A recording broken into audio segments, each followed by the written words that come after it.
जानते हैं मध्य प्रदेश के मध्य भाग में एक ऐसा पठारी क्षेत्र है जो राज्य की भौगोलिक संरचना में बेहद महत्वपूर्ण है। आइए जानते हैं मध्य भारत का पठार।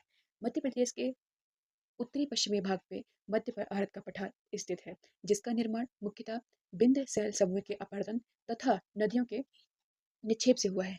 आइए जानते हैं कि ये कितने एरिया में है एमपी के। तो ये करीबन 10.7, ठीक है, 10.7% पे ये बटा हुआ है, मतलब डिवाइडेड है एमपी के पार्ट से। ठीक है, इसका निर्माण जैसे कि मैंने बताया विंध्य सैल समूह के अपरदन तथा नदियों के निक्षेपों से हुआ है। अगर मैं बोलूँ कि ये कौन कौन से जिले कवर करता है, तो वो है आपका नीमच, ओके, श्योपुर, मुरैना, भिंड,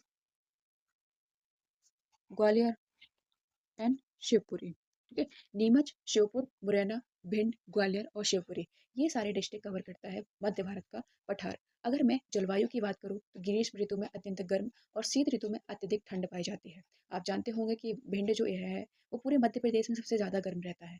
इस क्षेत्र में अगर मैं एवरेज बारिश की बात करूँ, वर्षा की बात करूँ, तो एवरेज करीबन आपके अप्रोक्स जो बारिश होती है वो 50 से 75 सेंटीमीटर, 50 से 75 सेंटीमीटर के आसपास यहाँ पे बारिश होती है, यानी कि ये बहुत ही अल्प बारिश वाला क्षेत्र है।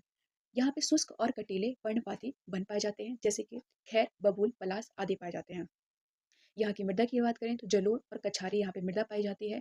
प्रमुख फसलों पे अगर बात करूँ मैं, तो यहाँ पे आपका जैसे सरसों हो गया, है ना, ज्वार हो गया, तिल हो गया, गेहूँ हो गया, ये सारी फसलें होती हैं यहाँ पे। नदियों की बात करूँ तो बहुत ही फेमस नदी, जैसे आपने नाम सुना ही होगा, जो बीहड़ का निर्माण करती है, फेमस चंबल नदी हो गया आपका, है ना, सिंध नदी दतिया की साइड में फ्लो करती है ना, पार्वती रिवर हो गया आपका, कुंवारी हो गया और सीप हो गया। ये कुछ नदियाँ हैं जो कि मध्य भारत के पठार में फ्लो करती हैं, बहती हैं। मध्य भारत के पठार को सरसों की हांडी कहते हैं। क्या कहते हैं? सरसों की हांडी कहते हैं। ये बहुत ही ज़्यादा इंपॉर्टेंट है, पूछ लिया जाता है कि सरसों की हांडी किस पठार को कहते हैं, तो मध्य भारत के पठार को सरसों की हांडी के नाम से भी जाना जाता है। यह बीहड़ प्रभावित प्राकृतिक क्षेत्र है। तो ये कुछ पॉइंट्स थे मध्य भारत के पठार के बारे में, है ना। हम मैपिंग के थ्रू ऐसे ही बहुत सारे फैक्ट्स जानेंगे मध्य प्रदेश के प्लस इंडिया के भी। तो फॉलो करिए अभी डिकोड विद प्रज्ञा को। देखिए, थोड़ा सा हैंड राइटिंग पे आपको मैनेज करना होगा, क्योंकि मेरी हैबिट नहीं है स्टाइलिश से लिखने की, तो राइटिंग थोड़ा सा डिस्टर्ब आती है। So I hope you will manage. Okay, thank you so much, bye bye.